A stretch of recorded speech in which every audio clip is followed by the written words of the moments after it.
This talk is an opportunity to reconnect us with stories of Lapsang Souchong tea. Much of my wandering comes from daily conversations I have had with my English friends. They say this tea is not my grandmother's Earl Grey. It has a strong smoky flavor. The term Souchong is indeed Chinese in origin, appearing in the book Wuyi, compiled by Dong Tiangong in 1751. It means small salt, known in China as xiaozhou. Lapsang is in fact an English marketing name, introduced in the 1880s. Although the Chinese would prefer green or oolong tea, amusingly, this Souchong black tea traveled better and became the world's most popular caffeine drink. In 2016, I was honored to give a lecture at Wuyi University in China's Fujian province. I found far more than I expected on a visit to tea plantations in Wuyi Mountains. And what similarity there were with people working in the wine production. I was curious to ask, what is the tea plant and its terroir? This native tea species is called Camellia sinensis, sinensis. Like wine, tea is divided into regional and individual varietals. Another huge factor is terroir. Soil climate, altitude, and latitude strongly determine the quality of the tea leaves. Here, Camellia sinensis is slow-growing, preferring soil that is slightly acidic. All tea starts off as buds or leaves on a tea bush, but with the way it is plucked and processed, you can end up with a range of different teas. According to the tea makers I visited, they like to pluck a bud and 3 leaves to make smoky tea. Compared to the tiny leaf size of Camellia sinensis, which is about 5 centimeters or 2 inches in length. This is Camellia sinensis Assamuka, traditionally found in Assam, India. The leaf size is about 20 centimeters or 8 inches. Grading of the tea leaves by size is quite confusing. For example, you may have heard of the term orange pekoe or OP.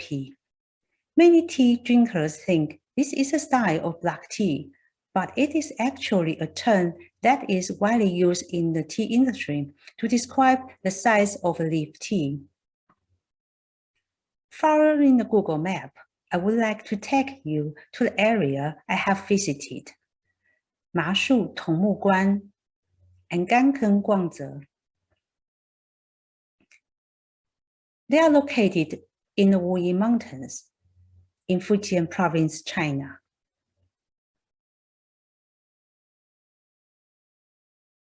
Here in Mashu, tea plants flavor cool and misty tropical highlands. The altitude is about 1,430 meters. Humidity is always over 80%. Leaving the mountainous peak regularly enveloped in mist and fog.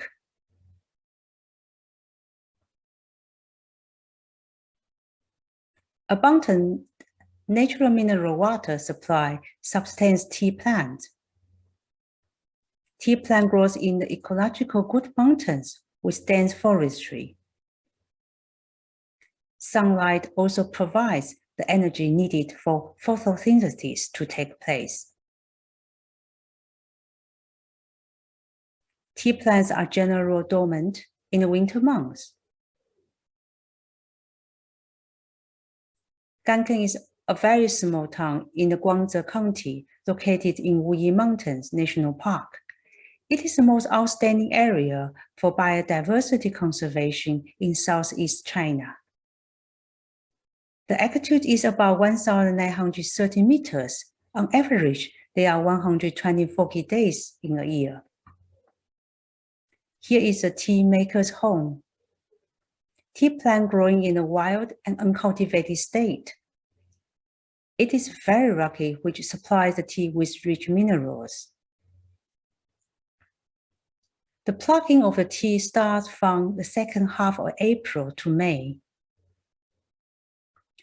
Guan has rich rain and cloudy mist, but there is always a challenge to deal with the withering process. This is essentially when the moisture content of the leaf is reduced. An inspired idea here is constructing smoke houses to smoke tea. This picture shows us how the traditional wooden structure smokehouse works. There are 4 levels: basement, first or ground floor, second floor, and third floor. There is the wooden stove operating in the basement. Pine woods are placed on the burning charcoals to smolder instead of burning. This creates fine pine smoke without any flame. The first floor is used for smoking tea. Pine smoke is coming up from the basement through bricks with holes. The second floor is for thermal insulation, which reduces heat transfer between the floors. The third floor is for the withering process. Let's have a look at the house. Fresh tea leaves are waiting for the process of withering indoors. Here on the third floor, withering is conducted. This process can last 3 to 5 hours, depending on relative humidity. Tea leaves lose about 70% of moisture and become soft, making them suitable for rolling. Bamboo mats are placed on the floor. This is a special technique to enable pine smoke to enter the room. The next stop, rolling, is all about getting juicy flavor open to the element and breaking the leaf. In the rolling process, the leaf is rolled either by hand or by machine, known as orthodox method.